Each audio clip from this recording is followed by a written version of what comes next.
Good morning students, আশা করি তোমরা ভালো আছো।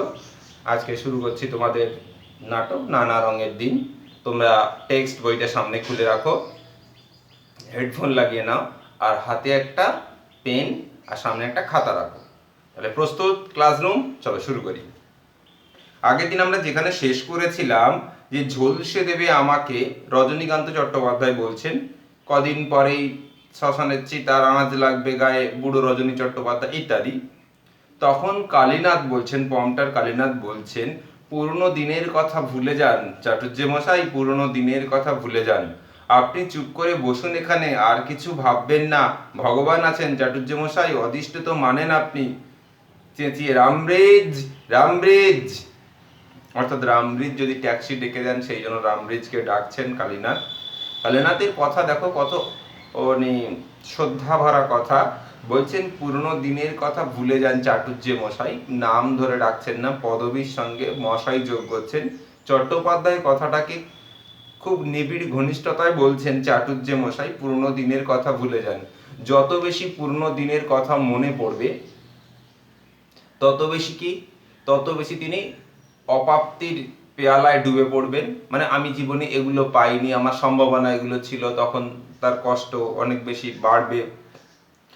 সেই জন্য আপনি চুপ করে বসুন এখানে, আর কিছু ভাববেন না। যত আপনি অতীত চরিতায় ডুবে যাবেন ততই আপনার কষ্ট হবে। এই কথাগুলি বলতে বলতে জীবনানন্দ স্যার একটি কবিতা পড়েছিলাম, মনে পড়ে যাচ্ছে। কবিতা ছিল এরকম যে, কে হায় হৃদয়ে খুঁড়ে বেদনা জাগাতে ভালোবাসে। তোমরা বলো তো, কে হৃদয়ে খুঁড়ে বেদনা জাগাতে ভালোবাসে, কষ্ট পেতে ভালোবাসে? হ্যাঁ, সেই ভালোবাসে যে প্রেমিক, যে রোম্যান্টিক, যে সেন্সিটিভ, অতীতকালের কথা মনে করেন আর কষ্ট পান।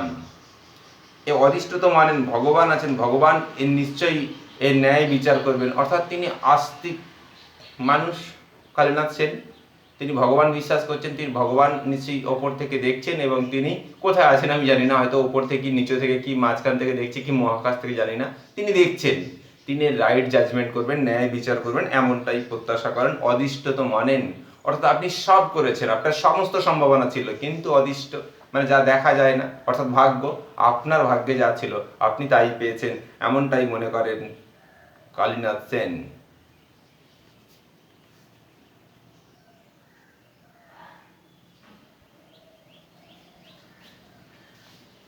তো তারপরে রজনীকান্ত চট্টোপাধ্যায় বলছেন, হঠাৎ জেগে, মানে তিনি যেন একটু মুহ্যমান হয়ে গেছিলেন, ঘুম ঘুম পাচ্ছিলেন, তার ঘুমিয়ে পড়ছেন, ক্লান্তি ভাব জড়িয়ে ধরছিল তাকে।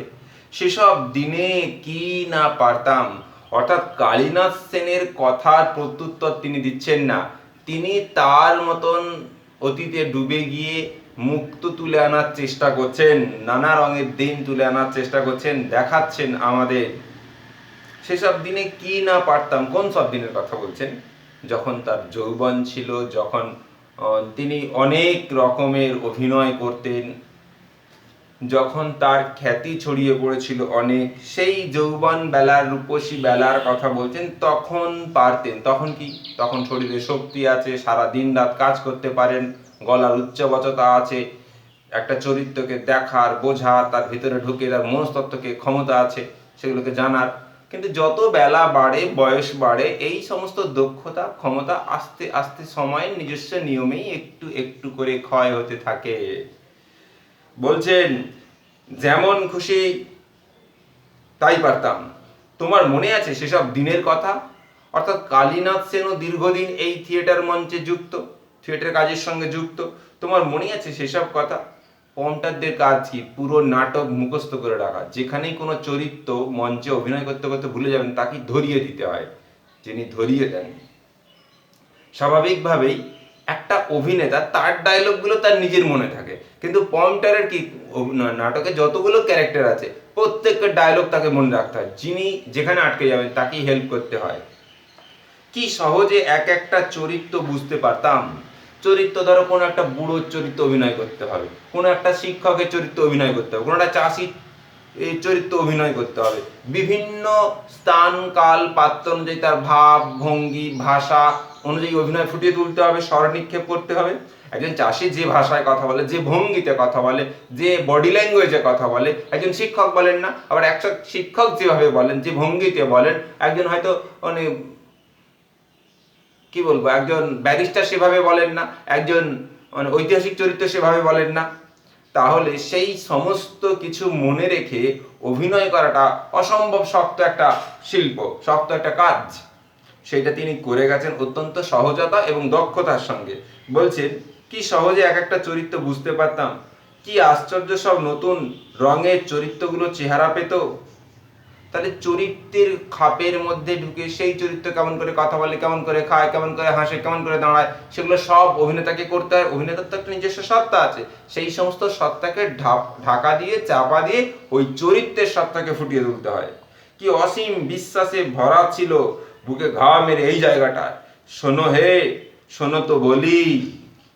আমরা জানি কালীনাথ সেন শুনেই চলেছেন, দু একটা কথা বলছেন, সেসব কথাকে তোয়াক্কা করছেন না, পাত্তা দিচ্ছেন না। তার আবেগে ফল্গু ধারা একদম বেরিয়ে আসছে, মানে শ্রাবণের ধারার মতন ঝরে পড়ছে তার আবেগ।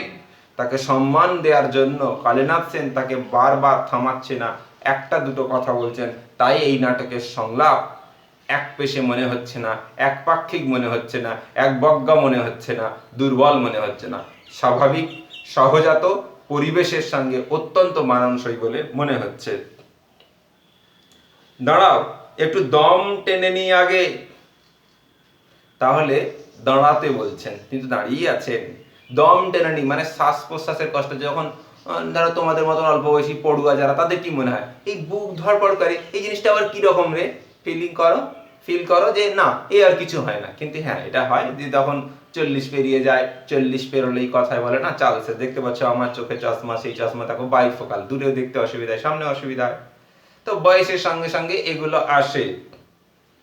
তো তখন একটানা কাজ করা যায় না, একটানা সিঁড়ি ভাঙা যায় না, একটানা কথা বলা যায় না, কথার ফাঁকে ফাঁকে দম নিয়ে বলতে হয়। যদি এটা 22 বছরের তরুণ তুর্কি বলতেন, তাহলে কি দম নিতেন? একটানা এক নাগাড়ে বলে যেতেন, বলতেন দম টেনে নিয়ে আগে। মনে আছে রিজিয়া নাটকে বক্তিয়ারের সিনটা? হ্যাঁ, বেশিরভাগই ঐতিহাসিক নাটকের নামই আমরা এখানে পাচ্ছি। রিজিয়া, রিজিয়া একটি ঐতিহাসিক নাটক। এই রিজিয়াকে না একটা ঐতিহাসিক চরিত্র, ইলতুৎমিশের কন্যা, দিল্লির সম্রাজ্ঞী ছিলেন 1236 থেকে 1240 খ্রিস্টাব্দ পর্যন্ত। হ্যাঁ, আমরা একটা ইতিহাসের একটা বিরল ঘটনা, সেই সময় একজন নারী, তিনি ক্ষমতার এপিসেন্টারে, অবশ্যই উল্লেখযোগ্য একটা বিষয় এটা। একে নিয়ে, এই রিজিয়াকে নিয়ে একটা নাটক লিখেছিলেন মনমোহন রায় 1902 সালে। সেই রিজিয়া নাটকের বিভিন্ন ডায়লগ বলছেন। তাহলে নাটকের ভিতরে, নানা রঙের দিন নাটক আমরা পড়ছি, সেই নাটকের ভিতরে আবার নাটক, সেই নাটকের ডায়লগগুলো বলতে শুরু করেছেন বক্তিয়ার। এই বক্তিয়ার কি? এটা একটা ঐতিহাসিক চরিত্র, ইখতিয়ার উদ্দিন মোহাম্মদ বিন বক্তিয়ার খলজি। তোমরা জানো যে তুর্কি সেনাপতি, ইনি বাংলা আক্রমণ করেছিলেন 1200 খ্রিস্টাব্দে, 1201 খ্রিস্টাব্দে তিনি বাংলা আক্রমণ করেছিলেন। তখন বঙ্গদেশ ছিল। তো সেই নাটকের কিছু ডায়লগ তিনি বলছেন। শাহজাদি, তখনকার সম্রাটদের ছেলেদের শাহজাদা বলা হতো, মেয়েদের শাহজাদি বলা হতো। সম্রাট নন্দিনী অর্থাৎ সম্রাটের মেয়ে কে? রিজিয়া। বলছে মৃত্যু ভয় দেখাও কাহারে, অর্থাৎ শাহজাদির চরিত্রে বক্তিয়ারের চরিত্রটা করছেন রজনীকান্ত চট্টোপাধ্যায়। তিনি ডায়লগগুলো বলছেন, মৃত্যু ভয় দেখাও কাহারে, অর্থাৎ মৃত্যুতে আমি ভয় পাই না, বীর বিক্রমে যুদ্ধ করতে পছন্দ করি। তিনি একটা সেনাপতি, তিনি যদি ভীত হন, নড়বড়ে হন, চাউমিনের মতো ল্যাকপ্যাক করে, তাহলে কি সেনাবাহিনীরা যুদ্ধ করতে পারবে? না। তাই সেনাপতি তাকে বাঁচায় যে শক্ত, সমর্থ, হৃষ্ট, পুষ্ট, বলিষ্ঠ, সাহসী। বলছেন জানো নাকি তাতার বালক মাতৃ অঙ্ক হতে ছুটে যায় সিংহ শিশু সনে করিবারে মল্লরণ। অর্থাৎ তাতার বলে একটা বলছে, জানো নাকি, তুমি কি জানো কি তাতার বালক, অর্থাৎ হয়তো শাহজাদি সম্রাট নন্দিনী কোনো যুদ্ধের কথা বলেছেন, সেই প্রসঙ্গে হয়তো বলছেন তিনি যে তাতার বালক, মধ্য এশিয়ার বালকরা, ছোট ছোট বালক, কাদেরকে 12 বছরের নিচে বাচ্চাদেরকে আমরা বালক বলি, ছেলেদেরকে। তো সেই বালকরা কি করে, মায়ের কোলে যাদের বেড়ে ওঠার কথা, মায়ের কোল ছেড়ে তারা কি সিংহ শিশুর সঙ্গে মল্লরণ করে, মানে কুস্তি যুদ্ধ শুরু করে। তারা ভাবা যায়? শানিত ছুরিকা ক্ষুদ্র ক্রীড়ানক এই সমস্ত রাজা মহারাজাদের ছেলেদের কি ধারালো ছুরি থাকে আত্মরক্ষার জন্য। ক্রীড়ানক যখন কেউ তাকে মারে, যখন সে আর পারবে না নিজেকে নিজে সে হত্যা করে, তো অন্যের হাতে মরে না, তো সেই ছুরি সে আবার শত্রুপক্ষের বুকেও বসিয়ে দিতে সে পিছপা হয় না। গোপন ছুরিকা শানিত খুব ধারালো ছুরি। জীবনের ভয় দেখাও সম্রাজ্ঞী, অর্থাৎ রিজিয়াকে বলছেন, তিনি এখন সম্রাজ্ঞী, তিনি নির্দেশ দিয়েছেন যে বাংলা আক্রমণ করার জন্য, তার অনুযায়ী কাজ করতে হবে। সেইটা উনি কি চিন্তা করছেন এটা ভাবছেন সম্রাজ্ঞী। তাই সম্রাজ্ঞীর মনের কথাগুলির পরিপ্রেক্ষিতে এই কথাগুলি বখতিয়ার বলছেন। বখতিয়ার মরিতে প্রস্তুত সদা, অর্থাৎ আপনার নির্দেশ অনুযায়ী আমি কাজ করতে প্রস্তুত, তার জন্য যদি মৃত্যু হয় মৃত্যু বরণ করতেও রাজি, কোনো কাজে আমি পিছপা নই। খুব খারাপ হচ্ছে না, কি বলো? তাহলে এই ডায়লগগুলো এতক্ষণ তাহলে আমরা পড়ছি কি নানা রঙের দিন। সেই নানা রঙের দিন নাটকের চরিত্র, কেন্দ্রীয় চরিত্র রজনীকান্ত চট্টোপাধ্যায় নাটক পড়তে পড়তেই তিনি নাটকের ভিতরে আবার হঠাৎ করেই রিজিয়া নাটক মনমোহন রায়ের লেখা সংলাপ বলতে শুরু করেছেন, এবং সেটা সে খানিকটা সংলাপ বলার পরে সে আমাদের আলোচ্য নাটক নানা রঙের দিন, সেই নাটকের অন্য একটা প্রম্পটার ক্যারেক্টার কালীনাথ সেন তাকে জিজ্ঞেস করছেন যে এই চরিত্রের ডায়লগগুলো অনেক কাল আগে বলেছিলাম, যৌবন বেলায় বলেছিলাম, রূপসী বেলায় বলেছিলাম, আজকে মাঝখান থেকে বয়ে গেছে অনেক সময়, 20-30 বছর সময় বয়ে গেছে, এখন কেমন হচ্ছে? আচ্ছা, ওই সিনটা মনে আছে তোমার? দেখো, উৎসাহিত হয়ে উঠেছে রজনীকান্ত চট্টোপাধ্যায়, কিন্তু কালীনাথ সেন কিছু বলছে না, তাকে বলতে দিচ্ছে না, বলার আগে নিজেই বলতে শুরু করেছেন, এত এনার্জি এসে গেছে। ওই সিনটা মনে আছে তোমার? সেই যে ডিএল রায়ের শাহজাহান নাটকে ঔরঙ্গজেব আর মোহাম্মদের সিনটা, প্রথমে ঔরঙ্গজেব একা, আবার দেখতি নাটকের ভিতরে আবার একটা নাটক, এই মাত্র রিজিয়া নাটকের ডায়লগ বললেন, এখন আবার বলছেন শাহজাহান নাটক। খেয়াল করবার বিষয়, এইটা অভিনয় করেছিলেন অনেক আগে।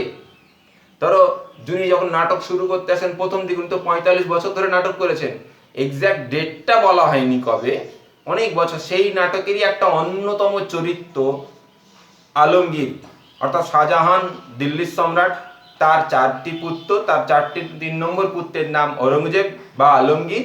সেই আলমগীরের ক্যারেক্টার করেছিলেন। সেই আলমগীরের চরিত্রে অভিনয় দেখে তার প্রিয়তমা মুগ্ধ হয়েছিলেন, মানে সেই প্রিয়তমা বলবো না, প্রথমে মুগ্ধ হয়েছিল, তারপর মুগ্ধ থেকে আস্তে আস্তে ধীরে ধীরে প্রেম গড়ে ওঠে।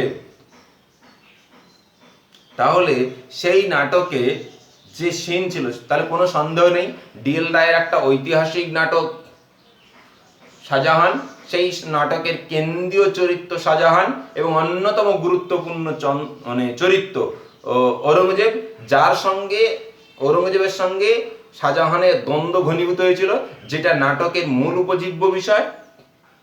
সেই নাটকের কথা বলছেন যে ডিএল রায়ের ঔরঙ্গজেব আর মোহাম্মদের সিনটা, তাহলে এমন কোনো দৃশ্য ছিল নাটকের যেখানে ঔরঙ্গজেব এবং মোহাম্মদ, অর্থাৎ শাহজাহান নেই সেখানে। তাহলে ঔরঙ্গজেব, মোহাম্মদটা কি? মোহাম্মদ হচ্ছে ঔরঙ্গজেবের ছেলে। ঔরঙ্গজেব ষড়যন্ত্র করছে সিংহাসনে বসার জন্য, তার ছেলে বড় হয়ে গেছে, ছেলে বাবাকে সমর্থন করবে কিনা এই নিয়ে চাপে চিন্তায় চিড়েচ্যাপটা ঔরঙ্গজেব। তো সেই অবস্থায় তখন তিনি যা যা কর্মকাণ্ড করেছিলেন ইতিহাসের পাতায় লেখা আছে, কিন্তু ঔরঙ্গজেবের মনের ভিতরে কি হয়েছিল সেগুলো তো ইতিহাস পাতায় লেখা নেই। সেইগুলোই ডিএল রায় কল্পনা করে তার মুখে বসিয়ে দিয়েছেন।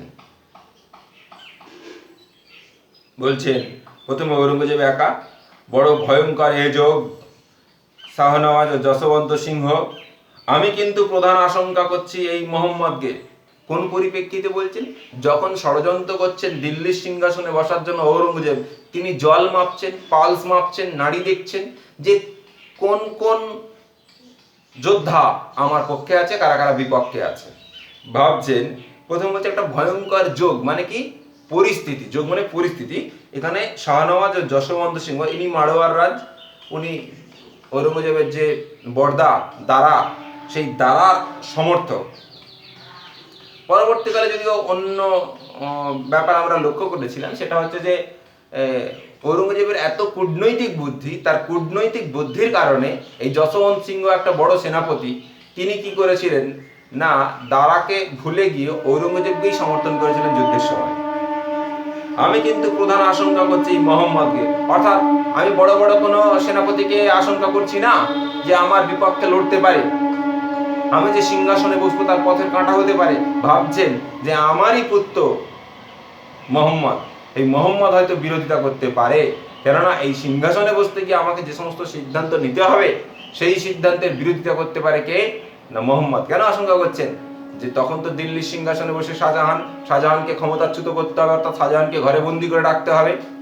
দাদুকে যদি বন্দি করে রাখা হয় নাতি মোহাম্মদের মনে কষ্ট হবে, তাই বাবার এই সিদ্ধান্ত সে নাও মেনে নিতে পারে, এই কারণেই তাকে আশঙ্কা করা হচ্ছে। তার চেহারা, কম কথা কয়, হ্যাঁ যে মানুষ অনেক বেশি কথা বলে তাকে আমরা বুঝে ফেলতে পারি যে এই মানুষটার মনস্তত্ত্ব এই মানুষটা এই করতে চায়। যেই মানুষটা কম কথা বলে, বডি ল্যাঙ্গুয়েজ অন্যরকম, তাকে আমাদের ভয় হয়। ঔরঙ্গজেব সে কথা বলছেন, আমার প্রতি একটা অবিশ্বাসের বীজ তার মনে কে বপন করে দিয়েছে।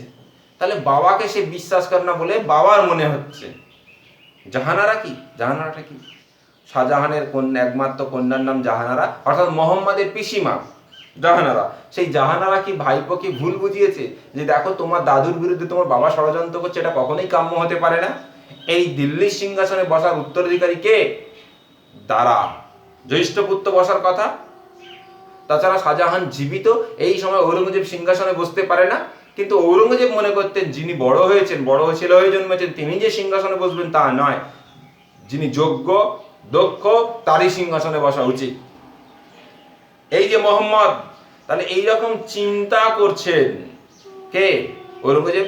সেই সময় তার পাশ দিয়ে মোহাম্মদ যাচ্ছেন অধৈর্য হয়ে, কাম অন কুইক, মোহাম্মদের ক্যাচটা দাও তো, মোহাম্মদের ক্যাচটা। কাকে বলছেন? কালীনাথ সেনকে বলছেন।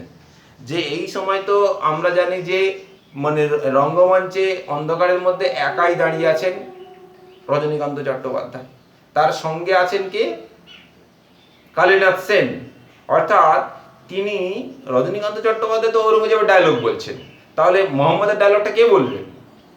তাহলে যিনি পমটা, তার সব ডায়লগই মনে আছে। তিনি যেহেতু গোটা নাটকটাই তাকে ভালো করে পড়তে হয় এবং যে ক্যারেক্টার অভিনয় করতে গিয়ে ভুলে যায় তাকে ধরিয়ে দিতে হয়, সেই জন্য তিনি কালীনাথ সেনকে বলছেন যে মোহাম্মদের ক্যাচটা দাও তো। অর্থাৎ আমি যে কথাগুলি বললাম এর পরিপ্রেক্ষিতে মোহাম্মদ কি বলেছিল সেই ক্যাচটা, মানে ধরতাই। ক্যাচ মানে কি? ধরতাই। অর্থাৎ নাটকের হঠাৎ করে একটা ডায়লগ বললাম, তারপরে কি ডায়লগ ছিল সেটা বলতে হবে, সেটাকেই বলা হয় ক্যাচ। মোহাম্মদের ক্যাচটা কালীনাথ সেন বলছেন, পিতা আমাকে ডেকেছিলেন। তখন কালীনাথ কিসের ভূমিকায় প্লে করছে? তিনি তখন মোহাম্মদের ভূমিকায় প্লে করছেন। রজনী, হ্যাঁ আমি কাল রাজধানীতে ফিরে যাচ্ছি, তুমি সুজার অনুসরণ করবে। এই সুজাকে, অর্থাৎ দিল্লিতে ফিরে যাচ্ছেন ঔরঙ্গজেব, দায়িত্ব দিয়ে যাচ্ছেন সন্তান পুত্র মোহাম্মদকে যে কি করবেন? সুজার অনুসরণ করবে। এই সুজাকে, সুজা হচ্ছে ঔরঙ্গজেবের পুত্র। ঔরঙ্গজেবের 4টি পুত্র, দারা, সুজা, ঔরঙ্গজেব এবং মোরাদ। অর্থাৎ সুজা হলো শাহজাহানের দ্বিতীয় পুত্র এবং তাকে দায়িত্ব দেওয়া হয়েছিল বাংলা শাসন করা, অর্থাৎ বাংলা শাসনকর্তা ছিলেন তিনি। আর মোহাম্মদ ঔরঙ্গজেবের পুত্র, অর্থাৎ কাকা না, জেঠু কি কাজকর্ম করছে তাকে লক্ষ্য রাখবে, নজরদারি চালাবে তার উপরে, এমনটা নির্দেশ দিচ্ছেন পিতা ঔরঙ্গজেব পুত্র মোহাম্মদকে। বলছে তোমাকে এই কাজের জন্য মিরজুমলাকে রেখে গেলাম। এই মিরজুমলা হচ্ছে ঔরঙ্গজেবের বিশ্বস্ত প্রধান সেনাপতি। অর্থাৎ ঔরঙ্গজেব ছেলেকে বিশ্বাস করে না যে মোহাম্মদ ঠিক কাজ করছে কিনা আমার কথা মতো, তাকে দেখভাল করার জন্য আর একটা দায়িত্ব দিয়ে গেলেন, বলে গেলেন তোমাকে হেল্প করবে বলে রেখে যাচ্ছি। তখন মোহাম্মদ বলছেন, কালীনাথ সেন বলছেন, যে আজ্ঞা পিতা। আচ্ছা যাও, দাঁড়িয়ে রইলে যে, এ বিষয়ে কিছু বলবার আছে? না পিতা, আপনার আজ্ঞাই যথেষ্ট। তাহলে পিতা পুত্রের সম্পর্ক কি নির্দেশ, কথোপকথন যেমন আর 5টা সহজ সরল বাঙালি মানুষদের হয়, ঐতিহাসিক চরিত্রদের ক্ষেত্রে তেমন নয়। তবে দাঁড়িয়ে আছো কেন? তাহলে চলে যাও, যা বলবার বলেছি। কালীনাথ সেন বলছে, আমার একটা আর্জি আছে পিতা, আর্জি মানে অনুরোধ আছে। কি সেটা? কি চুপ করে রইলে যে, বলো পুত্র। কালীনাথ সেন বলছেন, কথাটা অনেক দিন থেকে জিজ্ঞাসা করব মনে করছি, কিন্তু এ সংশয় আর বক্ষে চেপে রাখতে পারি না, ঔদ্ধত্য মার্জনা করবেন। অর্থাৎ পিতার নির্দেশকেই মেনে চলতে হয় পুত্রদের, যদি পিতার কর্মকাণ্ড নিয়ে কোনো জিজ্ঞাসা থাকে সেটা ঔদ্ধত্য বলে বিবেচিত হতো তখনকার সময়। সেই জন্য বলছেন আমার এটাকে ঔদ্ধত্য হিসেবে নেবেন না, মার্জনা করবেন। তাহলে মোহাম্মদকে দেখছি তিনি অত্যন্ত বিনয়ী মানুষ এবং বাবার প্রতি পিতার প্রতি অসম্ভব শ্রদ্ধাশীল। যদিও বাবা এটা বিশ্বাস করেন, বাবার মনের ভেতরে ভেতরে মানে পারলিক শিলার মতো স্তরে স্তরে জমা হয়েছে মোহাম্মদের প্রতি সন্দেহ। বলো, পিতা সম্রাট শাহজাহান কি বন্দী? না, কে বলেছে? তবে তাকে প্রাসাদে রুদ্ধ করে রাখা হয়েছে কেন? শাহজাহানকে ঔরঙ্গজেব ক্ষমতা দখল করার জন্য নিজের বাবাকে তিনি বন্দি করে রেখেছিলেন, সেরূপ প্রয়োজন হয়েছে। অর্থাৎ নাতি ওর মোহাম্মদ জানতে চাইছে দাদুকে কেন আটক করে রাখা হয়েছে ঘরের মধ্যে, তিনি তো সম্রাট, সম্রাটকে কখনো কি গৃহবন্দী করে রাখা যায়? তখন ঔরঙ্গজেব বলছেন সেরকম প্রয়োজন হয়েছে, ব্যাখ্যা করে বলছেন না, কেন ইতিহাসে তো কোনো ব্যাখ্যা নেই। কালীনাথ সেন বলছেন ব্যাখ্যা আর কি, ঔরঙ্গজেব ক্ষমতায় বসতে চাই তাই করেছেন। আর ছোট কাকা রজনী চটনে তখন ঔরঙ্গজেব বলছেন মুরাদ কে? ঔরঙ্গজেবের ছোট ভাই। তাহলে শাহজাহানের 4 পুত্র দারা, সুজা, ঔরঙ্গজেব, মুরাদ। তো কাকা তাকে এই রূপে বন্দি করে রাখা কি প্রয়োজন? হ্যাঁ, প্রয়োজন। তাহলে ঔরঙ্গজেব সব প্রয়োজনেই করে, তার প্রয়োজন বলে ক্ষমতা বসবে বলে তিনি তার বাবাকে বন্দি করেছেন, ছোট ভাইকে বন্দি করেছেন, আরো 2 দাদা আছে সুজা এবং দারা, তাদেরকে কি করবেন আমরা জানি না। তাদেরকে তো ফলো করার জন্য একজনকে লিখে এলেন, ঔরঙ্গজেব দায়িত্ব দিয়ে যাচ্ছেন মোহাম্মদকে সুজা কি করবে না করবে অনুসরণ করতে। অর্থাৎ ঔরঙ্গজেব বিশ্বাস করেন এই পৃথিবী প্রয়োজনের পৃথিবী, না প্রিয়জনের পৃথিবী নয়। যদি প্রিয়জন ভাবতেন তাহলে কি বাবাকে বন্দি করতেন, ভাইকে বন্দি করতেন, পরবর্তীকালে হত্যা করতেন? বলছেন ক্ষমতা বড় বিষম বস্তু, ক্ষমতার জন্য মানুষ যে কোনো কর্মকাণ্ড করতে পারে। রজনী, হ্যাঁ, আর আপনার এই সিংহাসনে বসা পিতামহ বর্তমানে, অর্থাৎ দাদু তো সম্রাট শাহজাহান, তিনি সিংহাসনে বসে আছেন, তিনি জীবিত সক্ষম, তাকে বন্দি করে রেখে আপনি সিংহাসনে বসছেন দিল্লির, এটা কি রকম, কি বার্তা যাবে মানুষের কাছে? মানবতাবোধে দীক্ষিত শিক্ষিত মানুষ মোহাম্মদ, তার মনে এই মৌলিক প্রশ্নগুলো আসছে। হ্যাঁ পুত্র, পিতা পুত্র, রাজনীতি বড় কূট। রাজনীতি, রাজনীতি মানে কি? নীতির রাজা, মানে যত রকম নীতি আছে সমস্ত নীতির শ্রেষ্ঠ নীতির নাম রাজনীতি। সেই রাজনীতির সঙ্গে কূটনীতি জড়িয়ে আছে, কিভাবে ক্ষমতা দখল করতে হবে, পদচ্যুত করতে হবে, সেগুলো ঔরঙ্গজেব খুব ভালো জানেন। এই বয়সে তা বুঝতে পারবে না, সে চেষ্টা করো না। বড়রা বিশ্বাস করে যারা যুবক যুবতী এরা ঠিক ঠিক ভালো ভালো রাজনীতি বোঝে না, আরেকটু বয়স আরেকটু পাজ্ঞ হলে তবে রাজনীতি বোঝে, এমনটা মনে করছেন। পিতা ছলে সরল ভাতাকে বন্দি করা, স্নেহময় পিতাকে সিংহাসনচ্যুত করা, আর ধর্মের নামে সেই সিংহাসনে বসা, এর নাম যদি রাজনীতি হয় তাহলে সে রাজনীতি আমার জন্য নয়। অর্থাৎ এই রাজনীতি নোংরা রাজনীতি। নিজের সরল ভাতাকে বন্দি করেছি, স্নেহময় পিতাকে সিংহাসন থেকে নামিয়ে দিয়েছি। আর ধর্ম, কোন ধর্ম? যে শ্রেষ্ঠত্বই ধর্ম, শক্তিশালী যে তারই ধর্ম সিংহাসনে বসা, ধর্মের দোহাই দিচ্ছেন। আসলে বহু মানুষ নিজের কর্ম সম্পাদন করার জন্য ধর্মকে ঢাল হিসেবে ব্যবহার করেন, ঔরঙ্গজেবও সেরকম ব্যবহার করছেন, সেটা সন্তান বুঝতে পেরেছেন। তাহলে এই পর্যন্ত আমরা দেখতে পাচ্ছি যে নাটকের ভিতরে শাহজাহান নাটকের ডায়লগগুলো আবার বলছেন, কোনো সন্দেহের অবকাশ নেই। শাহজাহান একটা অন্যতম, শাহজাহান ডিএল রায়ের সর্বশ্রেষ্ঠ নাটক এবং আমাদের আলোচ্য নাটকের নায়ক রজনীকান্ত চট্টোপাধ্যায়ের অসম্ভব প্রিয় পছন্দের নাটকের নাম শাহজাহান। সেই জন্য এই বয়সে এসে শাহজাহানের ডায়লগগুলো বারবার বলছেন। রজনীকান্ত চট্টোপাধ্যায় বলছেন, আগেকার দিনে যে পাঠগুলো করেছি সেগুলো এখন দাঁড়িয়ে বলতে বলতে শুনতে শুনতে ভেতরটা যেন কেমন করে না। অর্থাৎ এই প্রজন্মের যারা নাটক লিখছেন সেই নাটকগুলো তো আর করছেন না, সেই নাটকে তো অভিনয়ের চান্স পাচ্ছেন না। এখন তো তিনি দিলদারের মতন পার্শ্ব চরিত্রে অভিনয় করছেন, সেই জন্য এখনকার নাটক আর তার মনে নেই। আর হ্যাঁ, এ কথা তো সত্যি, যখন 68-70 বছর বয়স হবে তখন মানুষ নতুন করে নাটককে মুখস্থ করে চরিত্রগুলোকে বলা দর্শকদের সামনে বেশ কষ্টসাধ্য। সেই জন্য কি রিপিট টেলিকাস্টের মতন কি আগে যে নাটকগুলো করেছেন ডায়লগগুলো সহজেই স্বাচ্ছন্দ্যে বলতে পারেন, সেগুলোই বলেন। সে তেমনি করেই বলছেন রজনীবাবু। বলতে ভেতরটা কেমন করে না। আচ্ছা আচ্ছা, তুমি আমাকে আর একটা কথা মনে করিয়ে দাও তো, পুরনো দিনের যে কোনো নাটকের যে কোনো জায়গা, ধরো শাহজাহান নাটকের ঔরঙ্গজেবের সেই ভয়ঙ্কর সিনটা, তাহলে বুঝতে পারছো যে কোনো নাটকের যে কোনো সিন বলতে তিনি বারবার বলছেন শাহজাহান নাটকের কথা। তাহলে তার মনের ভিতরে কিরকম জায়গা করে নিয়েছে শাহজাহান নাটকটি। যখন সবাইকে খুন করে ঔরঙ্গজেব সিংহাসন পেয়েছেন, তখন একদিন মাঝরাতে ঔরঙ্গজেব একা, একেবারে একা। তাহলে ঔরঙ্গজেব যখন ক্ষমতা দখল করেছেন, অনেকটা ছেড়ে দিয়ে তিনি বলছেন কিভাবে দখল করলেন। তার বাবাকে বন্দি করেছেন, ভাইদেরকে হত্যা করেছেন, যে ধরো বড় ভাইকে হত্যা করেছে, ছোট ভাইকে হত্যা করেছেন। তাহলে একজন দাদা হিসেবে, ভাই হিসেবে দাদা ভাইকে হত্যা করছেন, তাহলে তো তার মনের উপরে একটা কষ্ট হবে। তার মনের ভিতরে কি হয়েছিল, ধরো দাদাকে হত্যা করার নির্দেশ দিলেন বা হত্যা করলেন, তার ফলে ভাই হিসেবে ঔরঙ্গজেবের মনে কি অবস্থা হয়েছিল সেটা তো ইতিহাসের পাতায় লেখা নেই। সেইগুলোকেই তুলে ধরেছেন ডিএল রায়, দ্বিজেন্দ্রলাল রায়, সেইগুলোই বলছেন। মাঝরাতে একা ঐতিহাসিক নাটকের কৃতিত্ব এখানে। না হলে তো তোমাদের কারো কারো মনে হতে পারে যে ঐতিহাসিক নাটক লেখার দরকার কি, এই সমস্ত ঘটনা তো ইতিহাসেই আছে। কিন্তু ঐতিহাসিক চরিত্রের ভিতরে যেগুলো মনস্তত্ত্ব আছে, যেগুলো বলা নেই, সেগুলোকে একজন নাট্যকার কল্পনা করে চরিত্রের মুখে বসিয়ে দেন। সেটা যদি সাকসেসফুল হয় তাহলে ভালো নাটক। বলছেন তখন একদিন মাঝরাতে ঔরঙ্গজেব একা, একেবারে একা, ভাবছেন যা করেছি ধর্মের জন্য। অর্থাৎ তার মধ্যে অপরাধ বোধ তৈরি হয়েছে যে দাদাকে হত্যা করা, ভাইকে হত্যা করা, পিতাকে বন্দি করা, এগুলো সত্য ধর্ম হয়নি, ন্যায় মানে ধর্ম হয়নি, পালন করিনি এগুলো। কিন্তু নিজেকে, নিজের মনকে শান্ত করার জন্য তিনি বলছেন ধর্মের জন্য করেছি। ধর্মকে বর্ম হিসাবে, ঢাল হিসাবে ব্যবহার করছেন তিনি।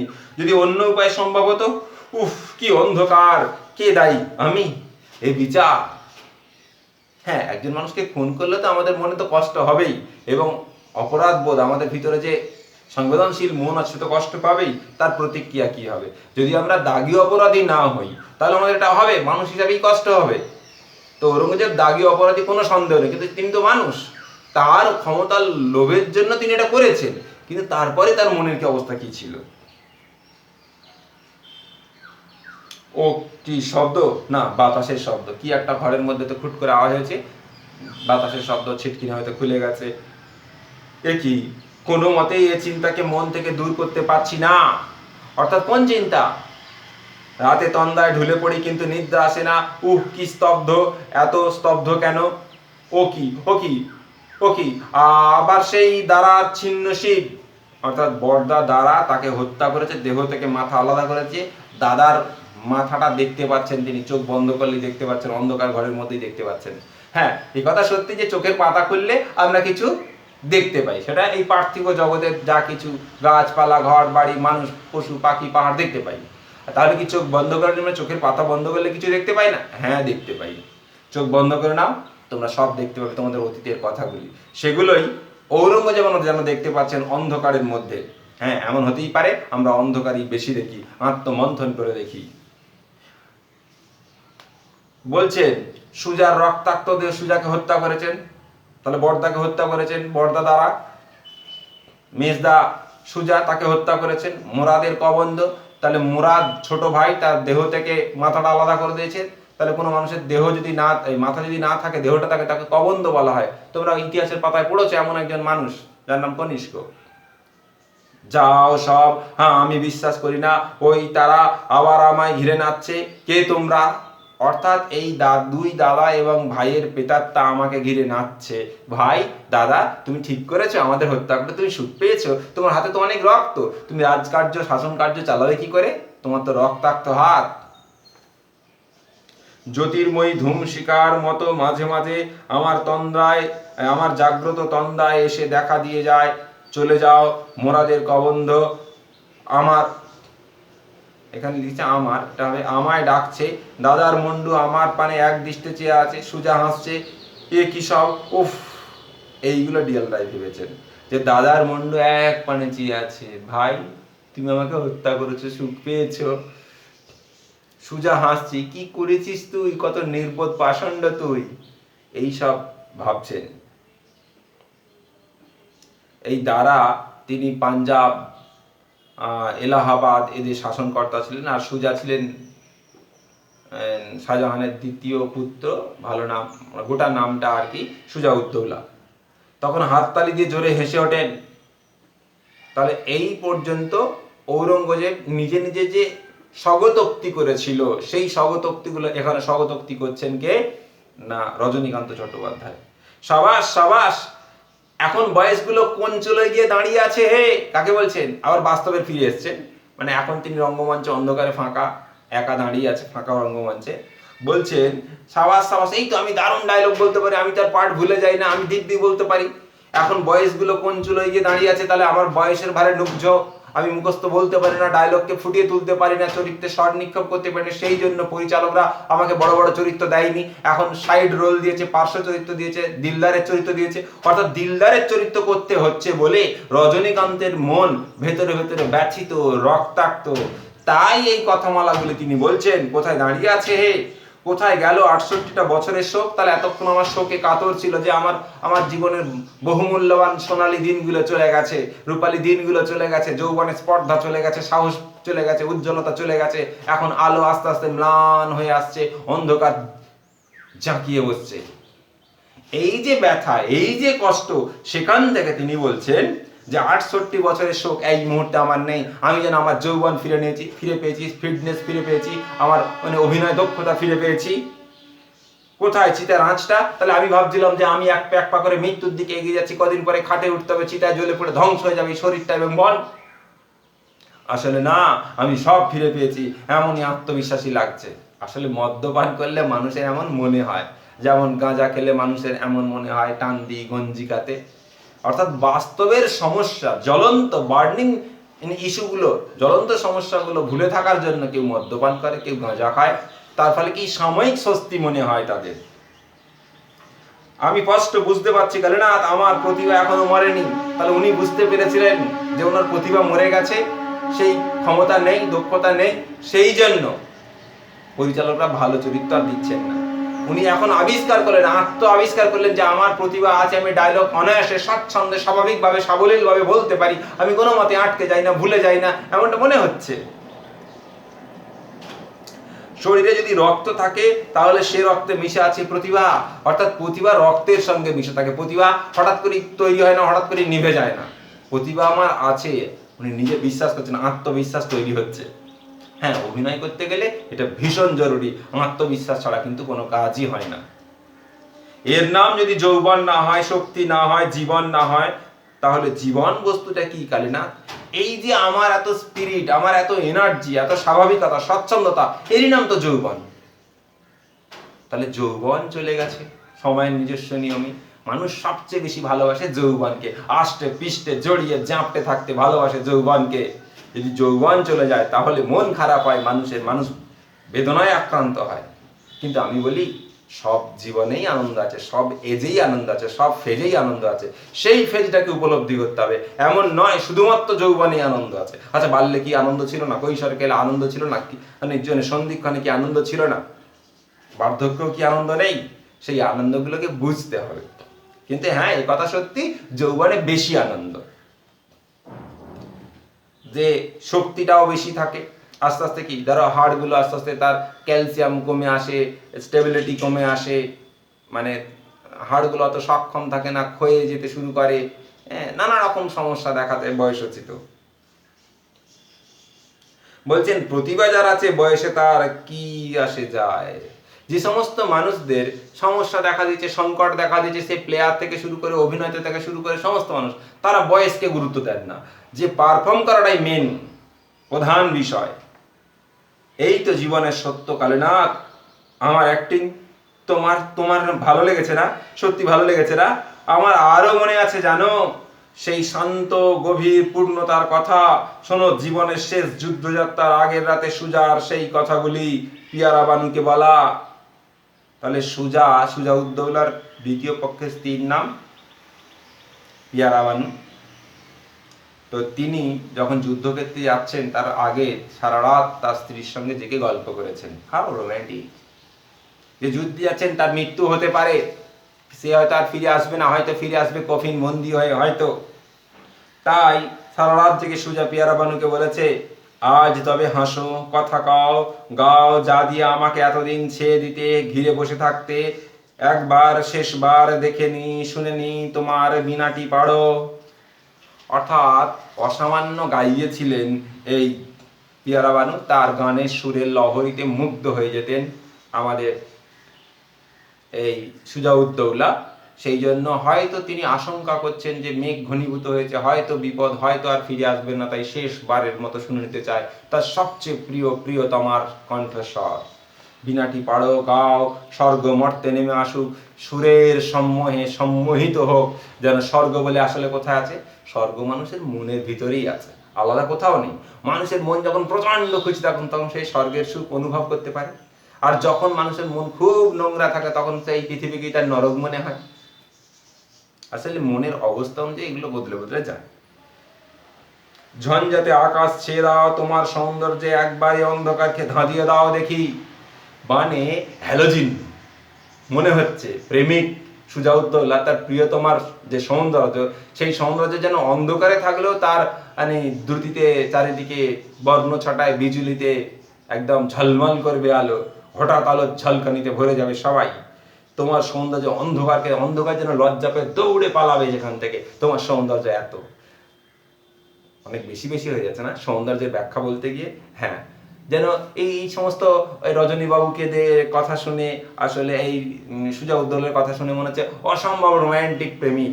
এবং এদের মধ্যে রোম্যান্টিক যারা প্রেমিক তাদের অন্যতম ভর কেন্দ্র হয় কল্পনা। সেই কল্পনা করছেন, তোমার প্রেমে আমাকে আবৃত্ত করে দাও, বসো, আমি আমার অশ্বারোহীদের বলে আসি, আজ সারা রাত্রি ঘুমানো, অশ্বারোহীরা প্রস্তুত থাকুক, সকাল হলেই সূর্যোদয় হলেই যুদ্ধক্ষেত্রে যাব। বাইরে দরজা খোলার শব্দ, কে?